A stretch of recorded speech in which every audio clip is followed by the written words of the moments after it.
Baik, bismillahirrahmanirrahim. Assalamualaikum warahmatullahi wabarakatuh. Yang terhormat Ibu Kepala Sekolah SD Negeri 3 Purabaya, Ibu Ani Fatimah RSPDSD.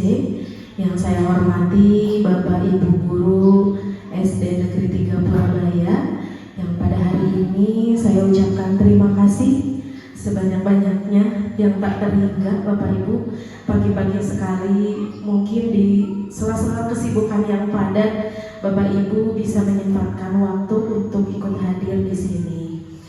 Puji syukur marilah kita panjatkan kehadirat Allah Subhanahu wa Ta'ala, karena berkat rahmat dan hidayahnya pada hari ini kita bisa bertemu di sini dalam keadaan sehat walafiat tanpa kurang satu apapun. Tak lupa sholawat beserta salam semoga tetap tercurah limpah kepada junjungan alam yakni Habibana wa Nabiyana Muhammad Sallallahu Alaihi Wasallam. Bapak Ibu, pada hari ini Jumat tanggal 23 Agustus 2024 masih suasana kemerdekaan, semangat kemerdekaan. Sekali lagi saya ucapkan terima kasih Bapak Ibu sudah menyempatkan waktu untuk hadir di acara diseminasi atau penyebaran pemahaman tentang modul 1.4 yang saya pelajari di pendidikan guru penggerak angkatan 11 ini tentang budaya positif. Adapun untuk membuka acara ini akan dibuka langsung oleh Ibu Kepala Sekolah. Kepada Ibu, waktu dan tempat disilakan. Bismillahirrahmanirrahim. Assalamualaikum warahmatullahi wabarakatuh. Alhamdulillahilladzi nahmaduhu wa nasta'inuhu wa nastaghfiruh wa na'udzu billahi min shururi anfusina wa min sayyiati a'malina may yahdihillahu fala mudilla lahu wa may yudlil fala hadiya lahu. Asyhadu an la ilaha illallah wa asyhadu anna Muhammadan abduhu wa rasuluh. Amma ba'du. Ibu Aisyah yang Ibu banggakan serta guru-guru yang hadir pada hari ini yang Ibu banggakan juga. Alhamdulillah kegiatan ini selalu menginfokan kepada Ibu ya. Jadi tahu Ibu ada kegiatan ini untuk hari ini. Nah, suatu kebanggaan bagi Ibu dengan adanya kegiatan ini. Bukan hanya Bu Aisyah saja yang tahu mengenai topiknya tentang budaya positif. Nah, ini akan disebarkan kepada Ibu dan Bapak semua. Dan termasuk Ibu juga sebagai kepala sekolah mungkin merasa penting mengenai materi ini. Dan untuk kegiatan ini mudah-mudahan kita diberi kemudahan dan kelancaran oleh Allah dalam membantu Ibu Aisyah ini menyelesaikan tugas-tugasnya, sehingga kita juga mendapat untung dari kegiatan ini, mendapat ilmu yang bermanfaat bagi kita sebagai pelaksana tugas dan tanggung jawab sebagai pendidik dan tenaga kependidikan di SDN 3 Purabaya ini. Jadi guru penggerak itu selain tergerak, bergerak dan menggerakkan. Nah, ini diantaranya mungkin yang menggerakkan nanti Bapak dan Ibu semuanya bisa memanfaatkan ilmu-ilmu ini dalam kegiatan proses pembelajaran di kelasnya masing-masing. Untuk itu dengan resmi pada hari ini Jumat 23 Agustus 2024 kegiatan diseminasi budaya positif dengan resmi dibuka. Bismillahirrahmanirrahim.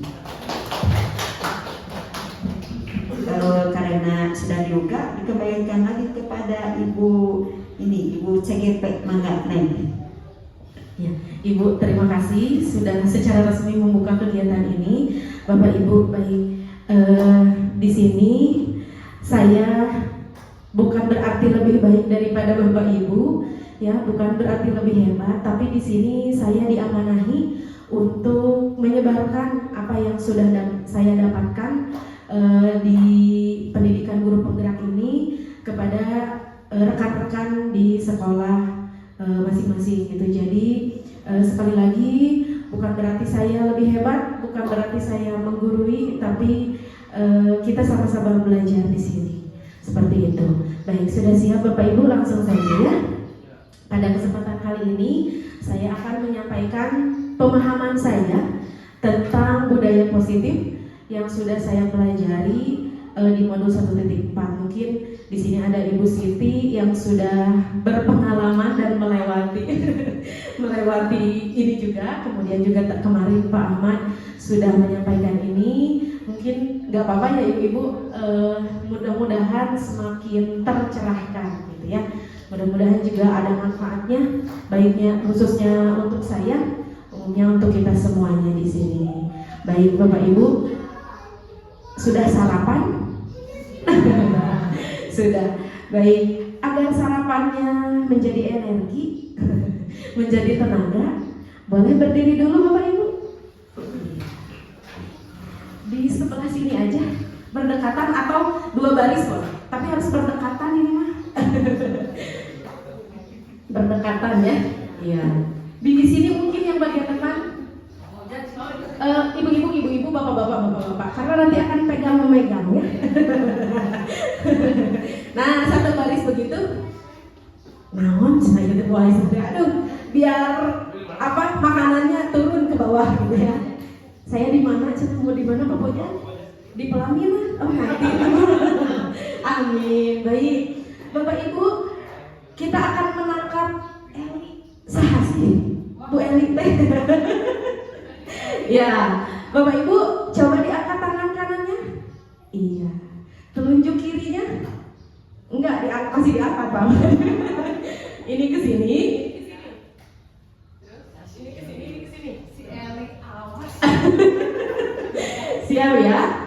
Kalau Bapak Ibu mendengar kata Eli, maka tangkap telunjuk temannya. Jangan telunjuk sendiri atau gampang. Telunjuk temannya. Ya. Nah, gitu. Harus ke ini. Posisinya di sini berarti. Semuanya di sini. Siap? Kalau Bapak Ibu mendengar kata Eli, berarti tangkap apa? Telunjuk temannya. Pakai tangan mana? Kanan. Kita tak boleh tuh. Nah, boleh, sangat boleh. Sangat harus memang. Harus menghindar tapi harus menangkap. Konsentrasi berarti. Siap ya? Paham? Baik. Pada suatu hari tenang.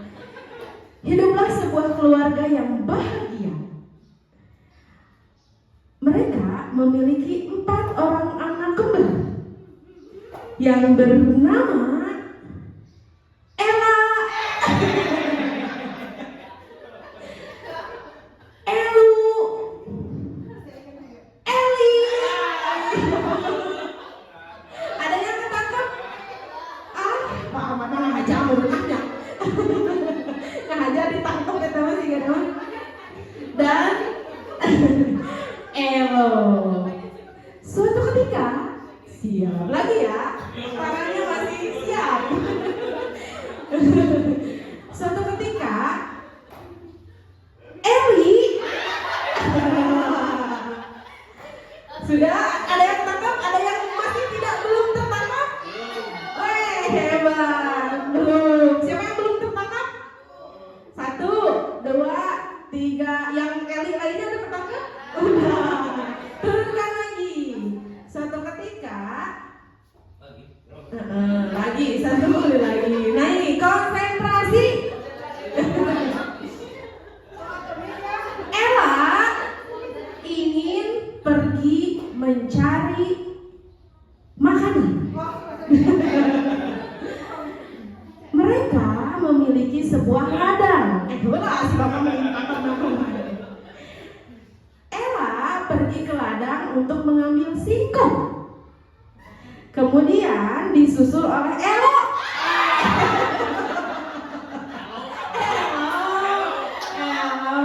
Oke, tepuk tangan Bapak Ibu. Iya, Elo kepreng. Senang zaman ayu nama kepreng. Baik, terima kasih Bapak Ibu sudah konsentrasi. Siapa yang tadi ketangkap poin cenah langganan? Iya, wehnya atahiyatul. Baik, Bapak Ibu, coba dari ice breaking tadi apa sih pelajaran yang bisa kita petik? Konsentrasi. Betul, konsentrasi. Pagi-pagi itu biasanya kalau kebanyakan karbohidrat suka apa? Ngantuk ya. Tapi kalau salatri juga nggak fokus ya. Iya, mudah-mudahan hari ini kita bisa fokus dan menyerap informasi sebanyak-banyaknya. Baik Bapak Ibu. Nah ini sebelum kita mulai diskusi, kita akan menyepakati kesepakatan kelas. Yang pertama ada kita akan berpikiran terbuka di sini. Kemudian saling menghormati, menjadi pendengar yang baik. Kemudian boleh makan dan minum selama diskusi Bapak Ibu seadanya. Silakan dinikmati, mudah-mudahan bisa mengganjal. Kemudian berpartisipasi aktif. Dan selanjutnya yang paling penting adalah mengikuti kelas dengan bahagia. Hari ini bahagia Bapak Ibu? Bahagia. Kita harus tetap bahagia dan semangat. Baik. Nah, adapun tujuan kegiatan yang akan kita laksanakan pada pagi ini adalah peserta memahami konsep-konsep kunci dalam materi budaya positif. Nah, jadi dalam budaya positif ini ada beberapa materi. Yang pertama ada perubahan paradigma belajar, kemudian ada disiplin positif, kemudian ada motivasi perilaku manusia, kemudian ada kebutuhan dasar manusia, dan posisi kontrol guru, kemudian keyakinan kelas, dan yang terakhir adalah segitiga restitusi. Baik, Bapak Ibu, kalau selama ini kita tahu bahwa di kelas mungkin ya, tapi mungkin sudah banyak yang menerapkan pembelajaran itu harus melihat kebutuhan dasar murid. Setuju ya? Setuju. Kita juga sepakat bahwa setiap murid itu berbeda-beda, memiliki karakter, minat, bakat, dan kemampuannya masing-masing. Nah, menurut paradigma baru, pembelajaran dengan paradigma baru ini merupakan pembelajaran yang dirancang berdasarkan prinsip pembelajaran berdiferensiasi, sehingga peserta didik belajar sesuai dengan kebutuhannya berdasarkan tahapan perkembangan sesuai teori psikolog modern. Untuk tentunya tujuan kita adalah mewujudkan profil pelajar Pancasila. Selanjutnya, sekolah adapun bagaimana sih melaksanakan proses pembelajaran berdiferensiasi? Tentunya sekolah juga perlu menyediakan lingkungan belajar yang positif, aman dan nyaman agar murid-murid mampu berpikir, bertindak, dan mencipta dengan merdeka, mandiri, dan bertanggung jawab. Kemudian juga Bapak Ibu, kalau dulu mungkin zaman kita teacher center, kalau sekarang itu student center. Pembelajaran harus berpihak pada murid. Seperti itu. Kalau dalam modul 1.1 itu menurut Ki Hajar Dewantara, pembelajaran harus menuntun segala kodrat murid untuk mencapai keselamatan dan kebahagiaan setinggi-tingginya. Seperti itu. Kemudian selanjutnya, ayo kita lakukan. Bapak Ibu sudah berpasangan? Sudah? Ya, ada yang berperan sebagai A, ada yang berperan sebagai B. Ya, siap? Sudah, boleh diskusi? Bisingnya parabut. Aduh, anak-anak tuh biasa. Kayak pakai keke. Udah? Kamu C cina. Aku A, kamu C. Aku A, kamu B. Sudah? Baik, sekarang tugas A adalah mengepalkan tangannya. Boleh yang kanan, boleh yang kiri. Kemudian Bapak Ibu bayangkan yang A itu di dalam tangan Bapak Ibu ada sebuah barang yang sangat berharga. Kalau Bapak Ibu memberikan kepada orang lain, Bapak Ibu tidak bisa hidup gitu ya. Sangat berharga. Boleh dibayangkan apa saja. Amat sangat berharga, ya. Sudah dibayangkan? Suami boleh. Cinta banget, Masya Allah ya. Suami boleh, uang boleh. Uang cina.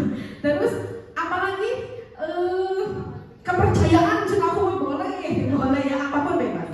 Nah, kemudian teman B harus berusaha membujuk. Boleh membujuk, kemudian boleh memarahi, menggoda, menggelitik, bahkan menawari, diiming-imingi uang boleh, biar bisa dibuka. Oke? Nah, kemudian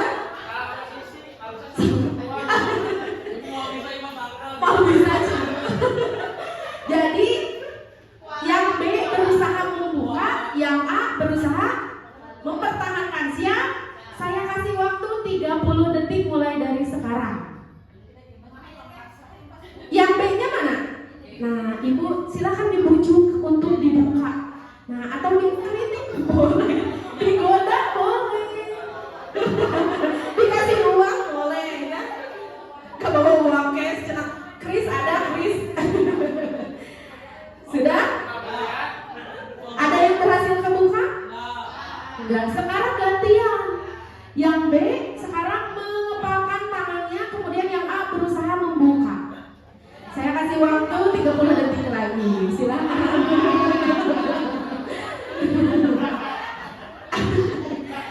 Ada yang terbuka?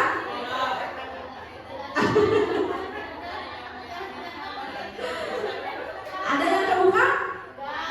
Nah, mari kita jawab pertanyaan ini. Apakah A atau B membuka kepalan tangan? Coba kira-kira yang A tadi kenapa sih nggak buka kepalan tangannya? Siapa yang mau berpendapat? Boleh Beratna. Karena yang di dalam genggaman itu lebih berharga daripada yang ditawarkan. Karena yang di genggaman apa ya? Kira-kira penasaran. Terus yang B, sekarang siapa yang B? Pak Ferry boleh. Yang B siapa yang B? Tadi yang B siapa? Kenapa tidak dibuka? Ditawarin apa sama Pak Ahmad? Yang B itu tidak bisa membuka karena padahal sudah dibujuk, dipaksa itu tetap tidak membuka ya, hanya karena seberapa besar usaha kita, yang A itu tetap mempertahankannya gitu. Jadi apapun bujukan kita, rayuan kita, usaha kita, ternyata kita tidak bisa memaksa A untuk membukanya gitu. Terima kasih Bu Siti, tepuk tangan buat Bu Siti dan Bu Ratna. Betul Bapak Ibu, ternyata kita sendiri yang memegang kontrol. Aduh sih salah nyebut. Kontrol atas kepalan tangan kita. Ya, apakah kita membuka atau menutup kepalan tangan kita? Hal tersebut juga bergantung pada diri kita masing-masing sesuai kebutuhan dasarnya. Ternyata kita tidak bisa mengontrol orang lain. Hanya kita yang bisa mengontrol diri kita sendiri. Setuju ya? Begitupun dengan anak didik kita Bapak Ibu. Ya. Motivasi intrinsik itu pure, ada dalam dirinya. Tapi kita bisa tadi mengusahakannya Bu Siti ya. Kata Bu Siti membujuk, merayu, menawarkan gitu. Tapi ternyata kontrol itu berasal dari diri sendiri. Nah, selama ini yang sering terjadi, miskonsepsi tentang teori kontrol. Ilusi guru bisa mengontrol murid. Kemudian juga bahwa semua penguatan positif efektif dan bermanfaat. Kemudian bahwa kritik dan membuat rasa bersalah mampu menguatkan karakter. Ilusi bahwa orang dewasa berhak memaksa. Nah, ini adalah miskonsepsi selama ini. Kemudian selanjutnya, nah, dalam budaya positif ini ada perlu mengubah paradigma stimulus respon tadi menjadi pendekatan teori kontrol. Nah, dalam stimulus respon katanya kebutuhan kita itu sama gitu ya. Kalau menurut stimulus respon kebutuhan murid itu sama. Tapi kalau menurut teori kontrol kebutuhan kita itu berbeda-beda. Ya. Kemudian juga semua orang melihat hal yang sama. Tapi kalau teori kontrol setiap orang memiliki gambaran yang berbeda.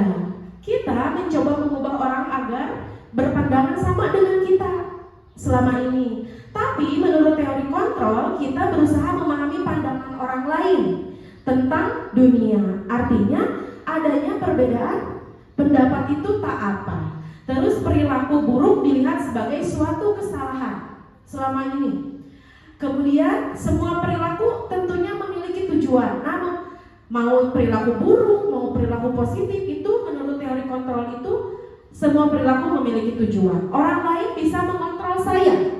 Tapi menurut teori kontrol hanya Anda atau saya yang bisa mengontrol diri saya. Kemudian saya bisa mengontrol orang lain, padahal Anda tidak bisa mengontrol orang lain. Pemaksaan ada pada saat bujukan gagal. Kemudian ketika sudah dibujuk tapi tidak berhasil, tentu akan muncul paksaan. Tapi kalau menurut teori kontrol, kolaborasi dan konsensus menciptakan pilihan-pilihan baru. Kemudian model berpikir menang atau kalah. Nah, kemudian di sini juga model berpikir menang atau kalah. Selanjutnya, apa sih Bapak Ibu yang pertama kali Bapak Ibu dengar ketika mendengar kata disiplin? Apa kira-kira? Tertib. Apa lagi? Sepakat ya? Apa? Patuh. Betul, tertib, patuh. Nah, disiplin ternyata berasal dari kata disiplina yang artinya belajar. Disiplin mengacu pada diri yang memiliki tanggung jawab terhadap apa yang dilakukan berdasarkan nilai-nilai yang diyakini. Nah, disiplin positif merupakan salah satu cara penerapan disiplin yang bertujuan untuk menumbuhkan kesadaran dan memberdayakan peserta didik tanpa imbalan atau penghargaan, ancaman ataupun hukuman. Jadi disiplin positif ini menyadarkan peserta didik untuk memunculkan motivasi dalam dirinya tanpa adanya penghargaan, reward, kemudian hukuman atau ancaman. Nah, di sini sebagai pendidik tujuannya adalah menciptakan peserta didik yang memiliki disiplin diri. Itu merupakan sesuatu yang berat menurut saya, karena kita harus memunculkan kesadaran diri murid. Ya, kalau 1 tambah 1 anak langsung bisa biasanya. Tapi kalau menerapkan budaya positif atau kebiasaan-kebiasaan baik itu amat sangat sulit. Nah, Bapak Ibu, ini adalah nilai-nilai. Tentunya disiplin positif ini akan berujung pada tumbuhnya nilai-nilai kebajikan pada diri anak. Nah, adapun nilai-nilai kebajikan ini banyak. Ada yang kita tahu profil pelajar Pancasila yang yang sedang kita gaung-gaungkan sekarang. Kemudian juga ada IBO, Primary Years Program. Ini banyak toleransi, rasa hormat, sebetulnya hampir mirip-mirip ya. Kemudian juga ada keterampilan hidup atau life skill. Nah, artinya nanti ketika kita menerapkan disiplin positif, hal-hal yang ini nih yang dapat dimunculkan dalam diri murid seperti itu. Kemudian, nah tentunya Bapak Ibu, kita sebagai manusia memiliki kebutuhan dasar. Apa sih kebutuhan dasar itu? Kebutuhan dasar adalah segala sesuatu yang kita lakukan untuk mendapatkan apa yang kita inginkan. Coba kira-kira kebutuhan dasar kita apa? Makan, rasa aman, betul. Apa lagi? Cinta sama ada, betul. Terus apa lagi? Apa Bapak Pujan? Uang, betul. Ada yang jawab uang, betul ya. Rumah, betul. Nah, kebutuhan dasar ini harus terpenuhi. Mau tidak mau, apa aja kebutuhan dasar yang harus kita penuhi dan yang harus pendidik penuhi untuk peserta didiknya. Yang pertama ada bertahan hidup. Makanan, pakaian, tempat tinggal, keamanan, kesehatan ya. Kemudian ada kasih sayang dan rasa diterima. Tadi kata Bu Siti love cuma. Iya. Kemudian kalau yang ini survive. Kemudian rasa diterima, dipedulikan, penguasaan. Nah, ini harga diri, kebebasan, kesenangan. Bermain, humor, antusias, tertawa. Nah, kalau ibu-ibu mah suka healing, masuknya kemana ya? Kesenangan. Botram kemana ya? Kesenangan juga ini bertahan hidup ya. Kalau botramnya di Soreang mungkin sama Soreang itu juga termasuk kesenangan. Kebebasan juga mungkin ya. Ya. Nah, Bapak Ibu, kelima kebutuhan dasar ini harus dipenuhi, harus terpenuhi oleh setiap individu, termasuk kita ataupun peserta didik kita. Nah, Bapak Ibu, ini kebetulan contohnya ada Ibu Ani. Ada sebuah kasus seperti ini. Ibu Ani, guru kelas 5 di SD Pelita Hati, sedang bingung menghadapi ulah salah satu murid di kelasnya, namanya Agus. Beberapa anak telah datang dan mengeluhkan Agus seringkali meminta bekal makan siang kepada teman-temannya dengan paksa. Nah, jika Bapak Ibu menghadapi situasi seperti ini, apa yang akan Bapak Ibu lakukan? Nah, menurut Bapak Ibu kira-kira alasan apa nih Agus melakukan hal seperti itu? Coba, yang pertama boleh Bu Meli apa? Kira-kira Alasan kenapa Iya. Agus meminta bekal teman-temannya mungkin kebutuhan Agusnya kurang terpenuhi. dalam hal apa? Makanan. Tahan hidup ya? Iya. Baik, terima kasih. Selanjutnya, kemungkinan yang lain mungkin apa Bapak Ibu? Rasa lapar, betul. Oh iya, caper cenanya kalau bahasa sekarang happy gitu ya, lihat orang menderita teh karena happy cenah. Ya, kemudian Bapak Ibu kalau menghadapi situasi seperti itu mau ngapain? Boleh.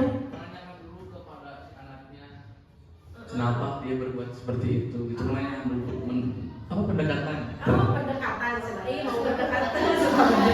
Nah, ini Bapak Ibu, dalam konteks penerapan disiplin positif ada beberapa kemungkinan. Apabila jawab betul tadi dipanggil, diajak ngobrol. Nanti apabila jawaban Agus karena ia lapar dan orang tuanya tidak membawakan bekal makan siangnya, berarti kebutuhan bertahan hidupnya tidak terpenuhi. Kemudian apabila Agus karena ia senang temannya jadi memperhatikan dia, tadi kata Bu Sulis adalah kurang cinta dan kasih sayang. Jadi caper cari perhatian. Terus kalau apabila Agus merasa hebat karena temannya jadi takut gitu, takut sama saya, segan cenah. Artinya kebutuhan penguasaannya tidak terpenuhi atau ingin diakui hebat gitu ya. Kemudian apabila jawaban Agus karena dia merasa bosan dengan bekal yang dibawakan ibunya, karena selalu membawakan bekal yang sama, misalkan no gitu ya, atau mie yang kotak gini, makan siang udah kotak. Nah, artinya dia butuh kebebasan atau pengalaman yang lain gitu. Kemudian apabila jawaban Agus adalah karena iseng dan dia menikmati ekspresi wajah teman-temannya, kebutuhannya adalah kesenangan. Betul, jadi banyak sekali kemungkinan-kemungkinan yang terjadi. Ternyata kebutuhan dasar yang tidak terpenuhi akan menimbulkan perilaku yang betul, yang kurang baik ya, yang menyimpang dari kebijakan, nilai-nilai kebijakan tadi. Nah, kemudian Bapak Ibu kita masuk ke motivasi perilaku manusia. Nah, selain kebutuhan dasar, seorang manusia atau individu juga memiliki motivasi. Ada 3 motivasi perilaku manusia. Yang pertama ada ini, untuk menghindari ketidaknyamanan atau hukuman. Kira-kira Bapak Ibu datang ke sekolah pagi-pagi supaya apa? Kewajiban. Apalagi? Disiplin. Tanggung jawab. Nah, kemudian yang kedua ada untuk mendapatkan imbalan penghargaan dari orang lain supaya gajinya full misalkan. Kemudian ada untuk menjadi orang yang mereka inginkan dan menghargai diri sendiri dengan nilai-nilai yang mereka percaya. Ternyata Bapak Ibu, kedua motivasi intrinsik ini motivasi ini berasal dari luar karena takut dihukum cenah. Misalkan takut kesiangan nanti dihukum sama UKS, misalkan kalau guru ya, kalau anak-anak dihukum sama ibu guru. Nah, ini adalah motivasi dari luar. Yang paling bagus dan PR kita semua Bapak Ibu adalah memunculkan motivasi ini. Tumbuhnya kesadaran diri yang dapat menumbuhkan nilai-nilai yang mereka percaya. Mereka datang pagi karena bukan takut untuk dihukum, bukan takut tidak dapat penghargaan, tapi karena memang itu adalah sebuah tanggung jawab yang harus dipenuhi seperti itu. Nah, tugas kita adalah memunculkan motivasi intrinsik pada diri murid. Selanjutnya, ternyata Bapak Ibu bisa misalkan gini, ketika di kelas anak-anak, siapa yang bisa menjawab, Ibu kasih hadiah atau bintang atau reward atau apapun, pulpen, pensil. Ternyata penghargaan sekalipun Bapak Ibu dapat menghukum anak dalam teori disiplin positif ini. Karena apa? Karena satu, penghargaan mengurangi motivasi diri tadi. Kemudian juga pengaruhnya jangka panjang dan jangka pendek. Terus penghargaan tidak efektif, penghargaan merusak hubungan, penghargaan mengurangi ketepatan, terus menurunkan kualitas, mematikan kreativitas dan bersifat menghukum. Ternyata selama ini itu mah kadedeh gitu ya. Padahal ini adalah hanya memunculkan motivasi ekstrinsik saja. Yang paling bagus adalah kita memunculkan motivasi intrinsik. Jadi jangan sampai saya melakukan itu karena ada imbalannya. Nah, jangan seperti itu. Seperti itu Bapak Ibu. Nah, kemudian ini, apa sih perbedaan hukuman, konsekuensi, dan restitusi? Nah, kalau hukuman biasanya apa Bapak Ibu? Tiba-tiba, betul, spontan. Kemudian tidak tahu murid itu apa yang terjadi. Kemudian bersifat satu arah, karena yang biasanya kalau hukuman itu dibuat oleh satu orang, guru ya terutama. Kemudian biasanya ada berupa hukuman fisik dan psikis. Nah, kalau konsekuensi itu terencana, disepakati sesuai peraturan. Murid tetap dibuat tidak nyaman, tapi kemudian sikap guru selalu memonitor murid. Nah, yang paling bagus Bapak Ibu adalah dengan cara restitusi. Proses menciptakan kondisi bagi murid untuk memperbaiki kesalahan. Proses kolaboratif yang mengajarkan murid untuk mencari solusi sendiri. Nanti akan ada tampilan contoh bagaimana penerapan restitusi. Nah, Bapak Ibu, di sini ada tindakan guru, ini ada hukuman atau konsekuensi. Kita jawab bareng-bareng. Yang pertama, mencatat 100 kali dalam buku kalimat saya tidak akan terlambat lagi. Itu termasuk hukuman atau konsekuensi? Betul, hukuman. Yang kedua, lari mengelilingi lapangan basket 2 kali karena terlambat hadir di sekolah. Betul. Selanjutnya, murid diminta untuk push up 15 kali karena tidak menggunakan masker.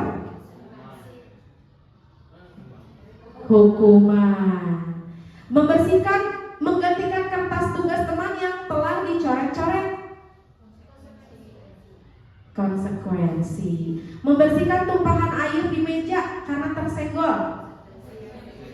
Betul. Murid disuruh untuk mengenakan sepatu seharian di sekolah karena tidak mengenakan sepatu hitam. Hukuman.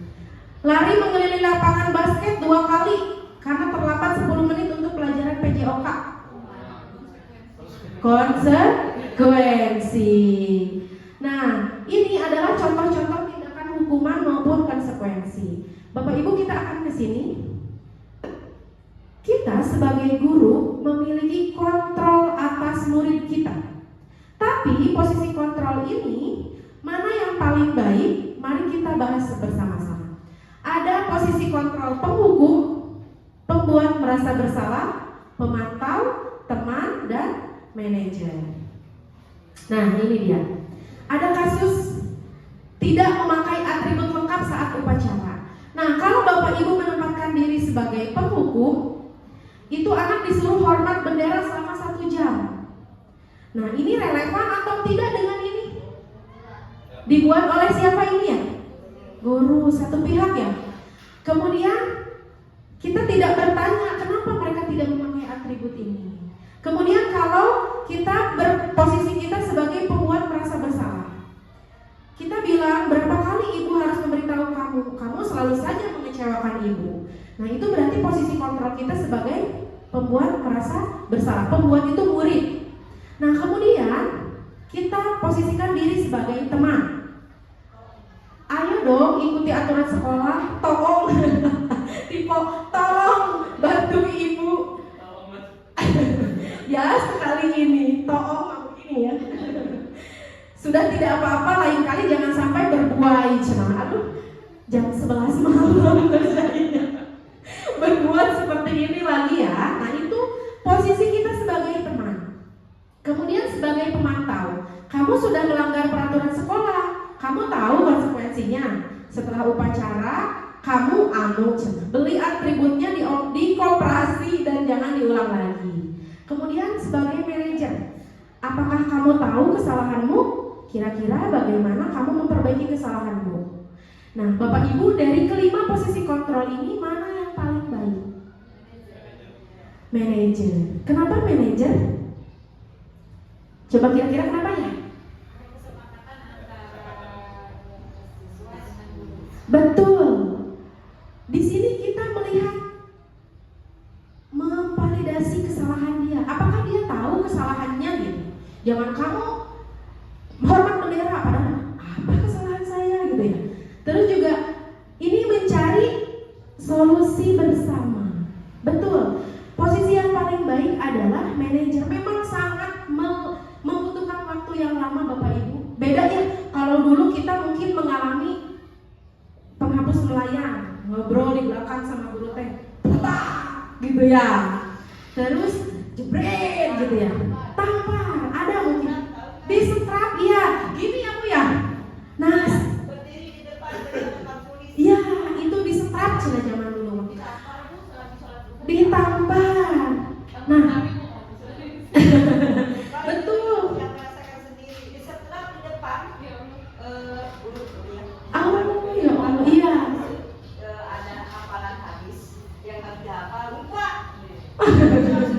Berdiri. Iya, itu konsekuensi atau hukuman Bapak Ibu? Hukuman, betul. Pertanyaan saya, apakah kita adalah produk gagal? Untuk direnungkan. Apakah kita produk gagal? Bukan juga ya.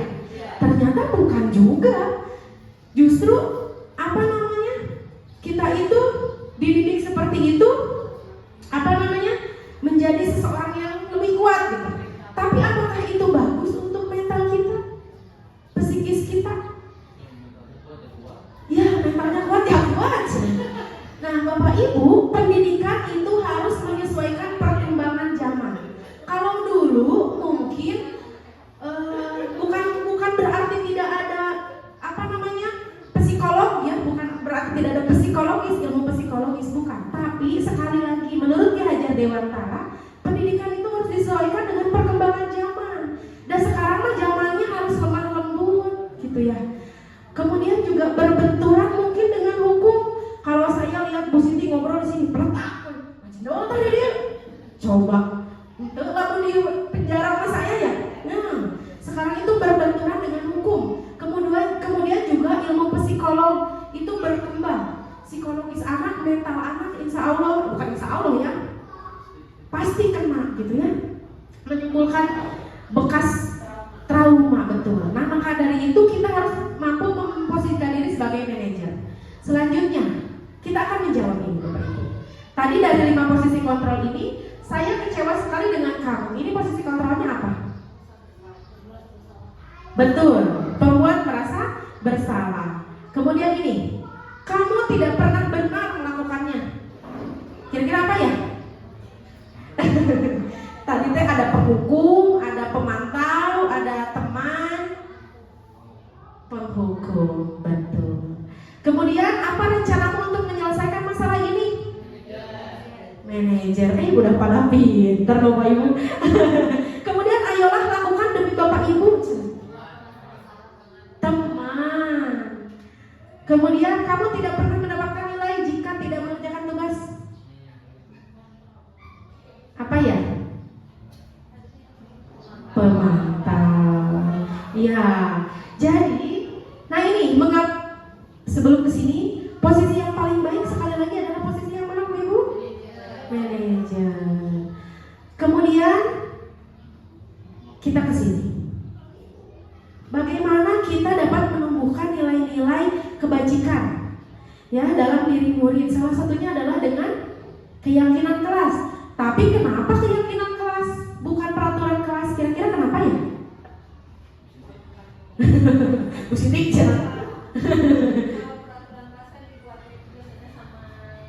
betul. Betul. Dibuat bersama-sama ya. Disepakati bersama dan dijalankan bersama. Nah ini keyakinan kelas itu itu bersifat abstrak. Kemudian berupa pernyataan universal, umum. Semua warga sekolah dilibatkan saat membuat keyakinan kelas. Dibuat dalam pernyataan positif. Jadi kalau misalkan tidak buang sampah sembarangan, berarti buang sampah pada tempatnya.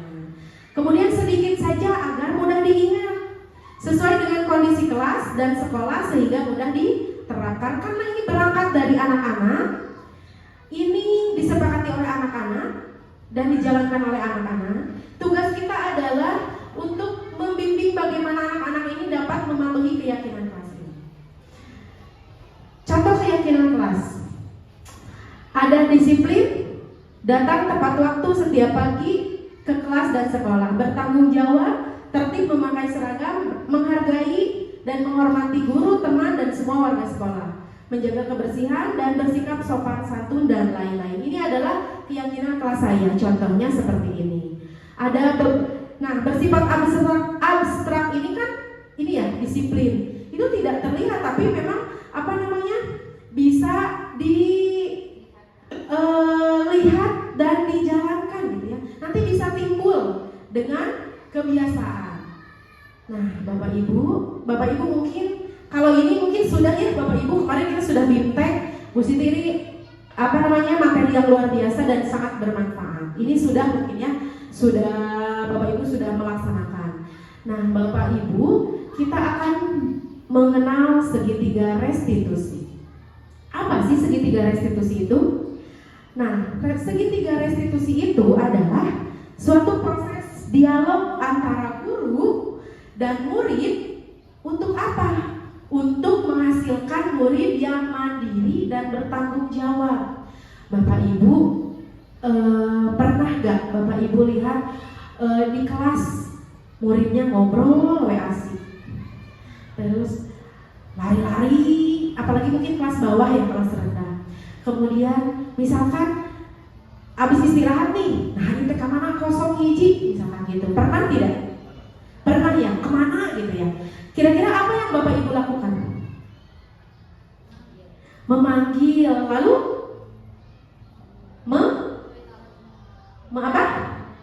menanya, ngobrol ya.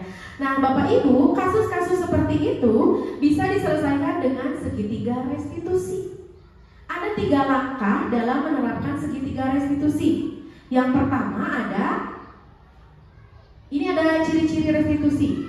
Mengembalikan murid yang bersalah. Kenapa harus dengan restitusi? Karena dapat mengembalikan murid yang berbuat salah pada kelompoknya, bukan untuk menebus kesalahan, namun belajar dari kesalahan itu.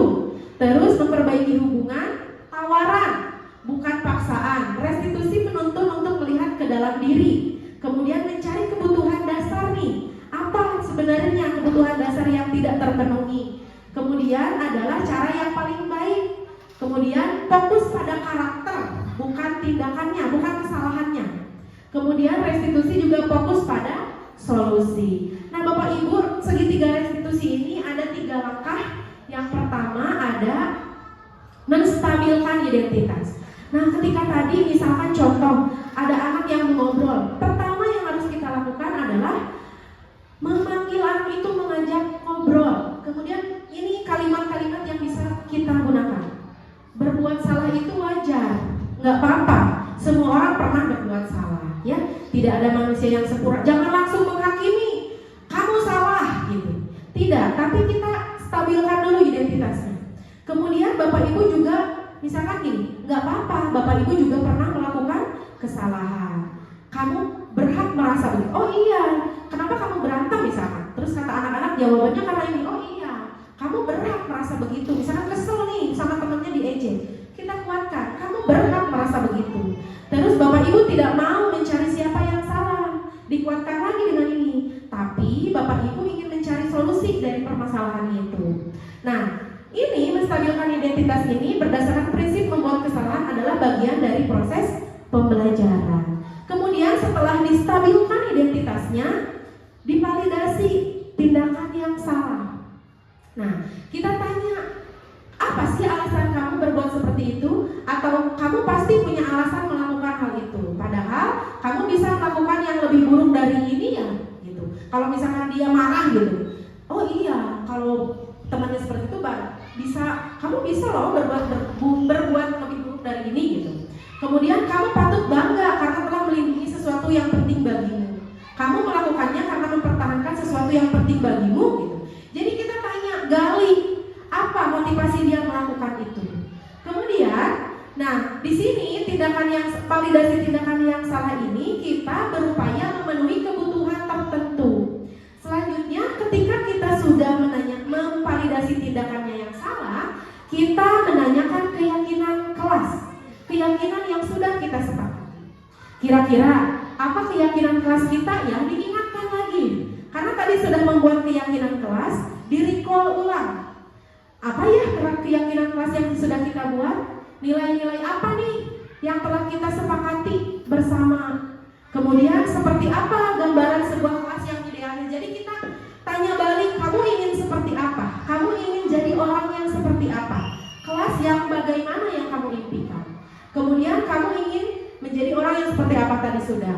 Nah, berdasarkan teori ini, bahwa pada dasarnya kita termotivasi secara intrinsik.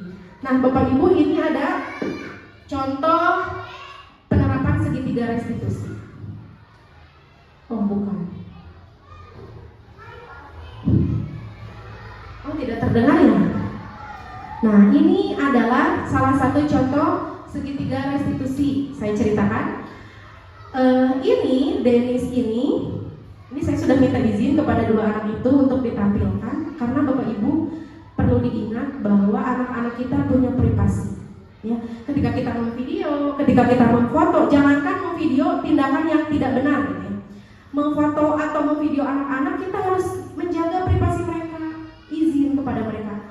Boleh tidak Bapak Ibu memposting wajah kamu di media sosial, gitu ya? Karena sekarang banyak sekali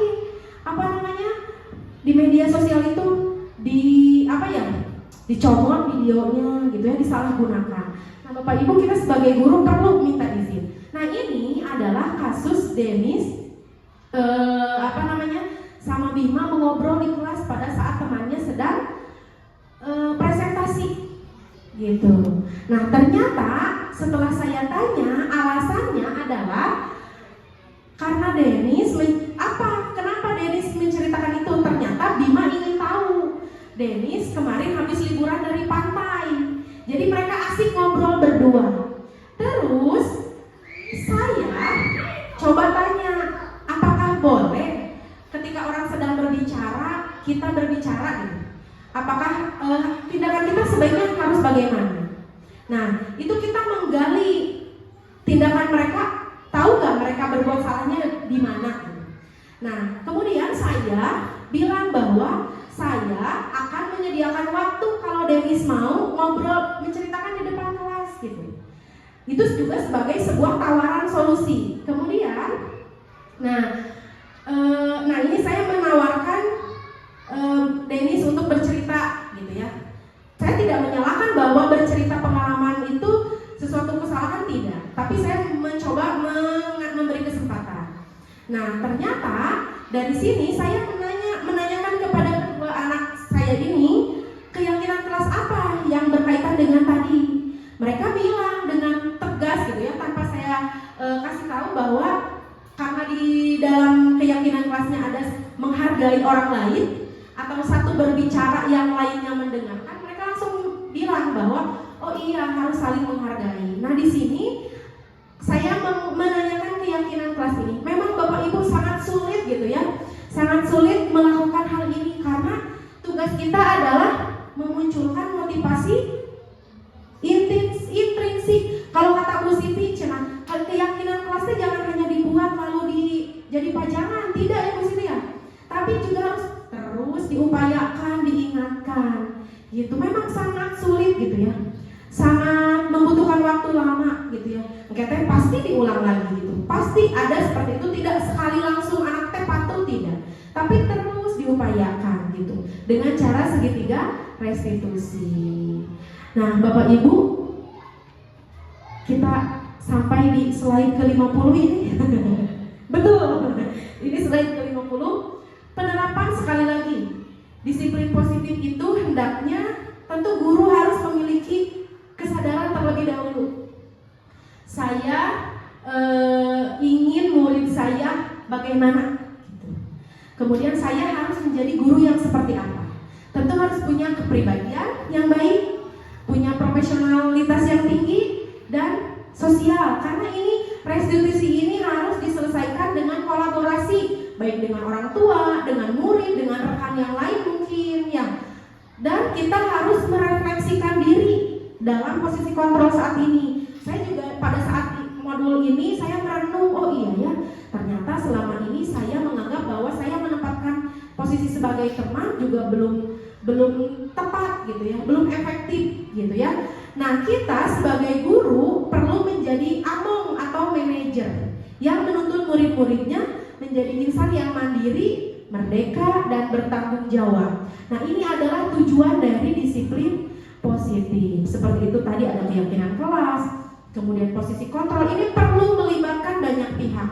Perlu kelas yang nyaman, sekolah yang ramah anak, rekan kerja yang kolaboratif, yang saling mendukung. Kemudian juga kepala sekolah yang memfasilitasi sarana dan prasarana dan mendukung semua kegiatan. Kemudian orang tua terutama kan ya, kalau di SD itu orang tua juga berperan penting. Mungkin di SD, SMP, SMA juga sama ya. Tapi kalau SD itu orang tua itu memang sangat diperlukan gitu ya untuk menjalin kolaborasi. Baik Bapak Ibu, alhamdulillahirabbil alamin, tidak terasa 50 slide-nya sudah. Sekali lagi saya ucapkan terima kasih.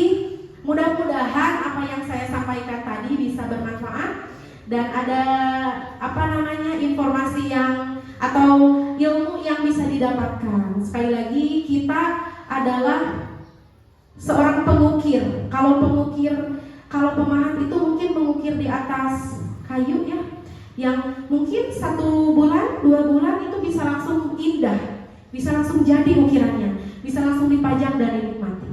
Tapi kita mengukir individu yang unik, beragam. Jadi memang perlu waktu dan kesabaran tentunya. Semoga kita menjadi guru-guru yang terus belajar, terus sabar, dan terus mau memberikan yang terbaik. Itu saja Bapak Ibu. Sebelum ditutup, apakah ada yang mau ditanyakan? Atau sudah cukup Bu Aisyah aja? Gitu. Seperti itu Bapak Ibu, tidak ada?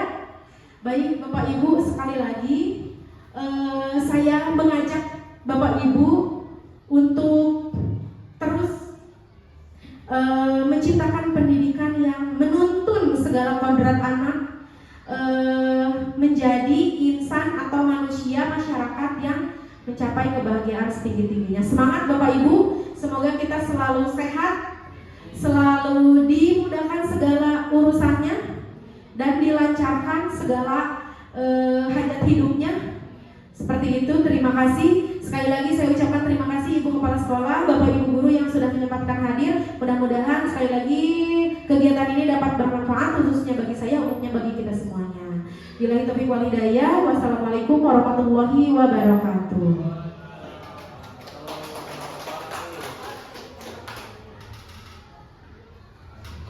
Alhamdulillah, kegiatan telah selesai.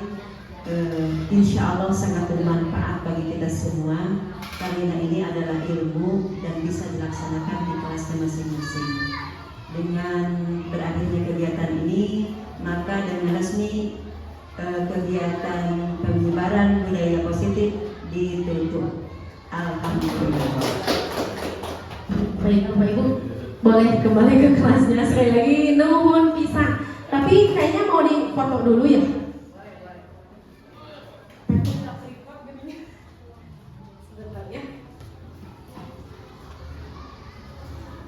Pas 55 menit. Baik, bismillahirrahmanirrahim. Assalamualaikum warahmatullahi wabarakatuh. Waalaikumsalam warahmatullahi wabarakatuh. Pada hari ini kegiatan kita adalah akan membuat kesepakatan kelas. Yang kedua, nanti kalian apa sih kesepakatan kelas itu? Ada yang tahu? Apa ya? Tata tertib yang kita buat bersama, kita yakini bersama, kita laksanakan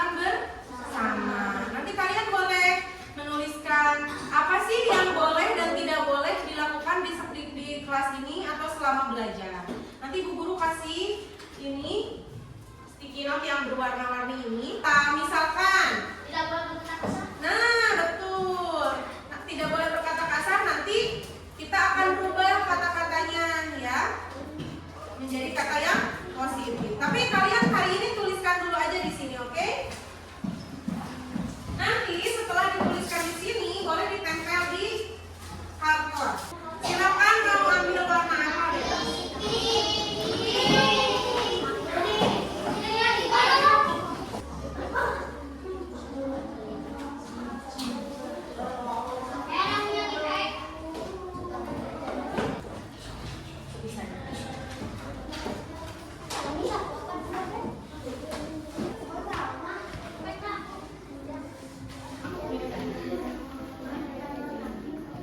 Sudah semuanya? Sudah? Oke, mari kita bahas. Nah, kita akan ubah kata yang negatif menjadi kata yang positif. Dari kata tidak boleh, kita akan ubah. Yang pertama, tadi banyak yang tidak boleh berkata kasar. Kalau kalimat positifnya gimana? Berkata yang baik dan sopan. Yang pertama berbicara yang baik dan sopan. Terus yang kedua, ini katanya tidak boleh terlambat sekolah. Banyak nih. Kalau yang tidak boleh terlambat, kita ganti dengan kata apa? Betul, datang tepat waktu. Betul, datang tepat waktu. Tidak boleh, nah ini. Kalau tidak boleh buang sampah sembarangan, kata positifnya apa? Apa? Betul, tadi ini pada pintar-pintar buang sampah pada tempatnya. Terus tidak boleh mengejek, tidak boleh bertengkar, tidak boleh sombong, tidak boleh mengejek. Nah, kira-kira kalau tidak boleh mengejek, tidak boleh apa namanya tadi memilih-milih teman, kita ganti katanya dengan hilangkan kata tidak bolehnya dengan apa ya? Kira-kira harus saling apa? Apa? Betul. Saling menghargai. Yang pertama, apa ini coba dibaca? Yang bagus. Nah, ini kesepakatan ini kalian buat sendiri.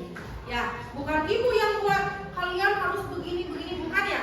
Kalian menulis sendiri di sini, kemudian disepakati ada 6 kesepakatan kelas ini. Setuju nggak? Setuju. Siap dilaksanakan? Siap.